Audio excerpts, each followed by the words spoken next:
Hello everyone, Amy here, coming to you live from my kitchen tonight, and I wanted to show you one of my favorite things that I'm excited about for this fall season. And of course it has to do with our air fryer, because our air fryer is back to purchase for all customers, hosts, everybody, which is so exciting. And even more exciting than that is the launch of our new accessory for the deluxe air fryer, which is our skewer set. Now, I don't know about you, but skewers feel to me like a fall and summer kind of thing, a barbecue thing. And so I just love that with the air fryer, I'm gonna be able to use the skewers all year long. So this is my sort of fast and easy cheater skewer.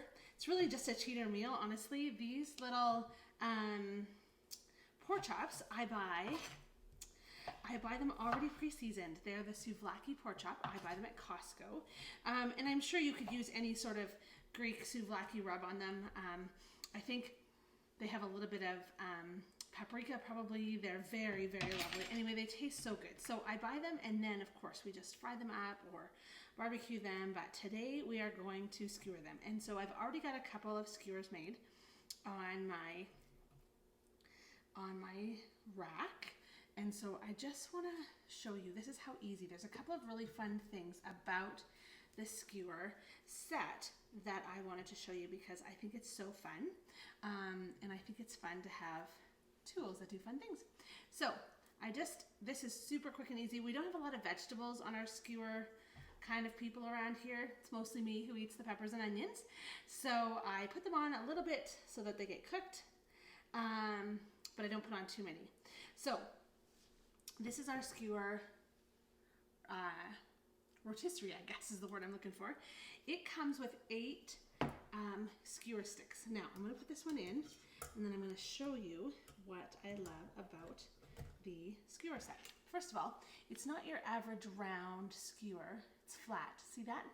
And then it's got kind of a, put it this way maybe, kind of a flat end on it so that it's almost sharp, which makes it easy to go through all of these foods, even if the food is still slightly frozen, like this one, because I just took it out not long ago, put it into one of my skillets to defrost, and they are mostly defrosted, but still a little touch frozen. So I like that it's kind of sharp, that I can stick this through and skewer my onions and peppers and still get lots and lots of meat. So when you're dicing up the meat for the skewer, there's a new fall recipe called a chicken satay. I haven't made it yet, but I imagine it's amazing. And there's all kinds of, really, I have seen people skewer hot dogs. You guys, this is so fun because it really is that versatile of a product. Oops, not paying enough attention. Here we go. They just kind of got to squeeze together a little bit to go into the slot that holds them there. Of course, my hand is slippery.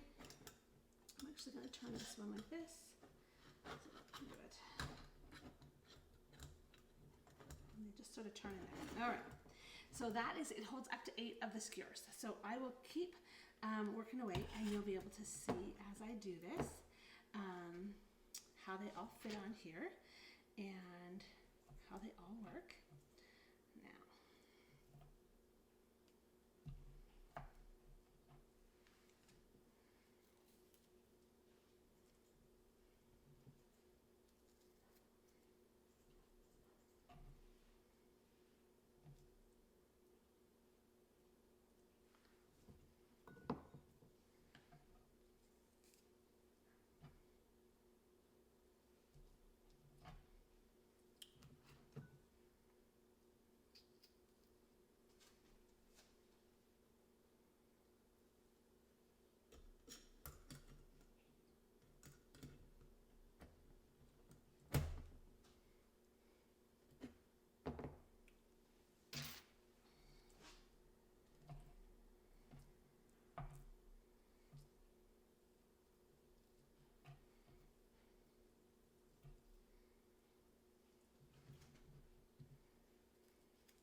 Okay, one of the things I wanted to tell you about, to show you as I was dicing up this pork chop, is one of the things that you want to do is always have a good knife when you're cutting. I always go to the 5-inch Santoku. It's kind of my favorite.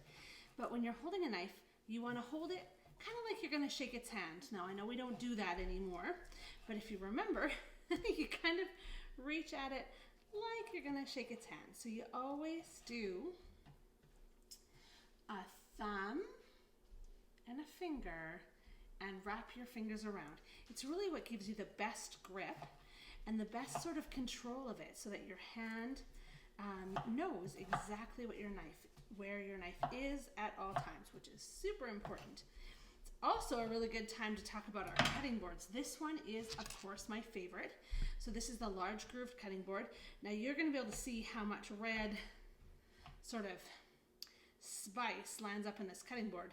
Now, I don't know what kind of cutting boards you have at home, but if you have the kind at home that stain super easily, all of our white cutting boards are made with a polypropylene, which is a material that does not hold bacteria. It does not harbor things or collect things. But one of the really fun things, and this applies not only to our cutting boards, but also to all of our spatulas, like scrapers, anything that we have in our collection that's white, is that if it's stained, so say you've made spaghetti sauce and your spatula is all stained, if you put it outside in the sun for the day, so put it out first thing in the morning, those UV rays throughout the day are actually going to bleach your cutting board right back up to white. So you won't have any red staining on your cutting board, which I love.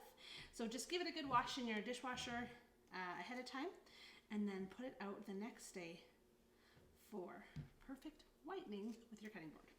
All right, this is my last skewer. I'm going to see if I can squeeze another piece of meat on here.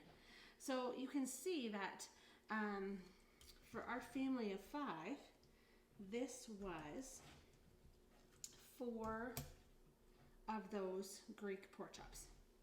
So you can see that I've got them all under there. So there's quite a bit, and I might actually even pull out a couple and add a piece too. That's how easy they come out. So I'll show you when they come out what it looks like, but that's how easy they come out even when they're hot. These little things, these little tines just fit right in the groove, and they fit right in. Let me see if there's another one that could use another piece. I think I could put another piece on this one.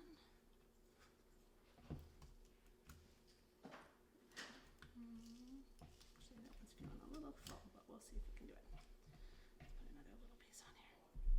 So we're going to need to make sure that this cooks really well, because these are pretty tight together in here, which is okay. That's what it was made for. So push that in. The groove there. Oh, I love, what would you put on your skewers? I love skewers, and I love putting, you could totally do like zucchini, tomatoes, more red onion is often what I do on my skewers. So good. All right. I think these are pretty jammed full at this point. So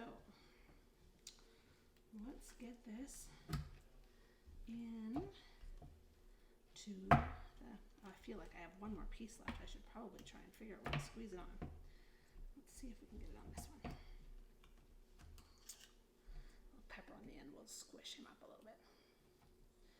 All right.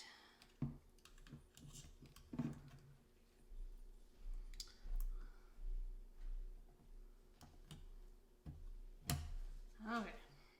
All right, I'm ready to put them in. So I have this is our handy dandy insertion and desertion tool. Now, this is one of the only ones, the regular rotisserie split doesn't matter as much, not as much as this skewer does. It actually tells you on the outside here, which is the left side and which is the right side. And so those are the sides that they are when it goes in. So I'm just gonna put my air fryer here. And then I'm just gonna take this in. Nests in there, sits up on that. Now, I could just turn it to rotisserie, but one thing you have to remember about the air fryers, it's just an oven. These are pre-set settings. The fan and everything works the same regardless of the function that you use. It's just a preset. So when I'm doing pork skewers specifically, I will actually do a custom setting. So I'm going to do 20 minutes at 325 because I like, but then I'm going to push the rotate button because that's the only way to make the rotisserie actually rotate in there. So let me see if I can turn the light if you can see. See it going around in there? So I like to turn the temperature down a little bit when I've got pork because I don't want to get it too tough, which pork can often do. So this is going to cook away and then I'll come back and show you how I take them off.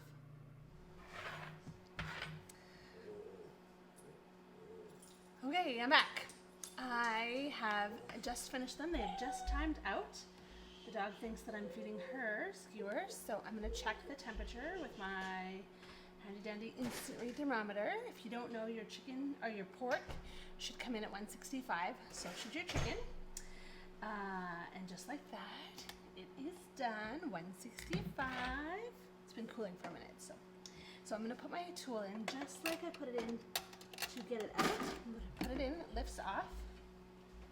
Look at that. I have a perfect set of skewers. Right, put them where you can see them. Right there. Okay.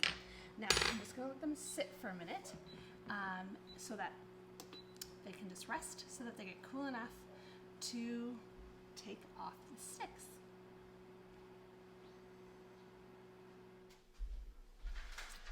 Okay, so I've got my little oven. These are called mini oven mitts. And so I'm just gonna go in here and you just basically take, pinch and twist. It lifts out and you put it on the platter. You just go around, pinch, twist, and that's how easy they pop out. Some on this side, because of course they're still hot. And pinch and twist and pull. And that's super easy way to get all your skewers perfectly off so that they can go to the table. And the fun thing about all of this, the important thing you should know right now, is that all of this, when we're done, will go in the dishwasher. So that is a big win for the air fryer and the skewer set.